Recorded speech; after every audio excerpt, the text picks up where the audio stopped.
പൗരാണിക കാലഘട്ടങ്ങളിൽ ആധുനികതയിലേക്ക് വലിയൊരു കടമ്പ തന്നെയായിരുന്നു വിദ്യാഭ്യാസം.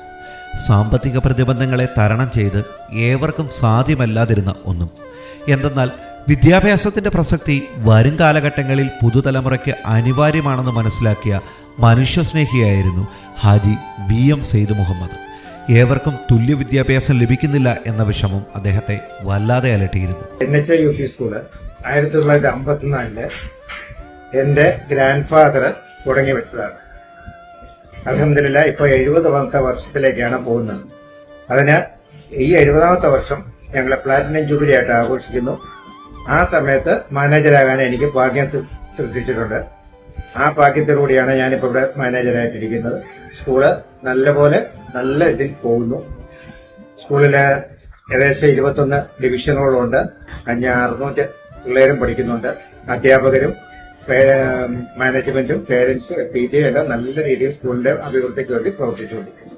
1954 അദ്ദേഹം തന്റെ സമ്പാദ്യം ചെലവഴിച്ച് കാഞ്ഞിരപ്പള്ളി നൈനാർ ജുമാ മസ്ജിദിനടുത്ത് കാഞ്ഞിരപ്പള്ളിയുടെ ചരിത്ര സ്മാരകത്തിന് തുടക്കം കുറിച്ചു.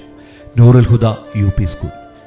70 വർഷങ്ങൾക്ക് ശേഷം ഇപ്പോഴും നാനാ മതത്തിലുള്ള കുരുന്നുകൾ ഇവിടെ നിന്നും വിദ്യാഭ്യാസം പൂർത്തിയാക്കി ഉപരിപഠനങ്ങൾക്ക് യാത്രയാകുന്നു.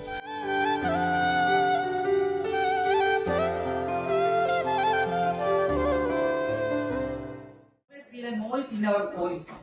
Okay, we always feel a moist in our noise. What's the reason? എന്തുകൊണ്ടാണ് നമുക്ക് അതേപോലെ ചെറിയൊരു മോയിസ്റ്റ് വരുന്ന കാരണം? എന്താ കാരണം? ലക്ഷക്കണക്കിന് കുട്ടികൾക്ക് അറിവ് നേടാൻ കാരണമായ വിദ്യാലയത്തിന്റെ തിരുമുറ്റത്ത് ഒരു കോണിൽ ആ മഹാമനസ്കൻ അന്ത്യവിശ്രമം കൊള്ളുന്നു.